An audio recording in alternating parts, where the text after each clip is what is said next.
So this is the August 2010, the second release. Theo, how did we get about the name for this one? Name, quite easy. We look up who's the father, who's the grandfather, and the grandfather it is. He himself was a sommelier and later restaurateur and was manager of hotels. And he loved wine. He did so, certainly. And that's so in his honor we put him on the label. It's a wine which is really a reflection of the vineyards, of the soil.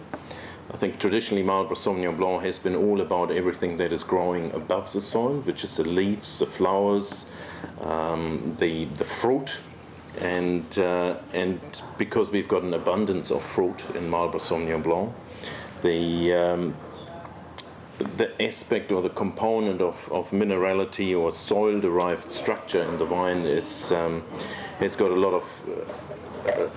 of balancing to do with the intensity of fruit that we get. So with the August, basically the farming, the growing of the grapes is very similar to super premium Pinot Noir, that you do a lot of work in the vineyard, you do a lot of shoot thinning early on in the season, you drop the crop, you aim at cropping levels which are at around 2 to 2.5, 3 tons per acre, which are really low-yielding fruit with intensity of flavor.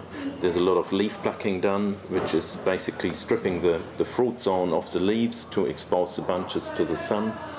And in the winemaking process, the idea of a natural expression from the site is that we look for a building that is within the vineyard where the fruit comes from, and it could be a garage or a glass house or a pump shed, which are usually around the vineyards that we have, and it's very simply of putting a plastic bucket in there with a little heater, a little space heater to keep the room at 20 degrees.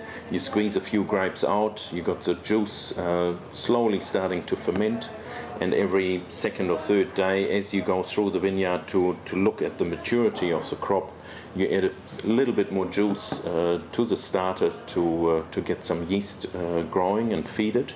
Which is the natural yeast of the vineyard, not artificially commercial yeast. Exactly. And it's that natural yeast which, in theory, for hundreds, thousands of years, people made wine without the use of industrial yeast, and it's really trying to really see what the purest expression of that land would be. And once the grapes are picked by hand, the juice is squeezed out very gently as whole clusters.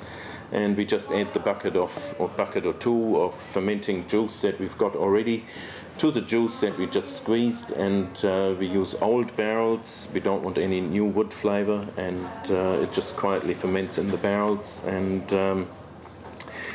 because we squeeze the grapes, you get a lot of sediment through the pressing and squeezing process, and this sediment, which is called the lees, is left with the juice, and it's feeding the natural yeast. It gives it a nice complexity, a nice creamy texture, and traditionally in Europe the yeast of the wine is called the mother, and it's basically like nurturing a young wine to keep it with its mother, with its yeast lees for a good 6 to 8 months. And it was about 8.5 months with the 2010, and you're really looking for that subtleness. You look for elegance. You look for the precision of acidity, which kind of drives the fruit flavors on the palate. But it's also looking for the concentration and not only fruit characters, but kind of that slight mineral element. It's kind of like wet stones after a rain shower. There's a bit of lemon zest, a little bit of lanolin, and it is quite different. It becomes, in a way, very different from the commercial ways of making Sauvignon Blanc.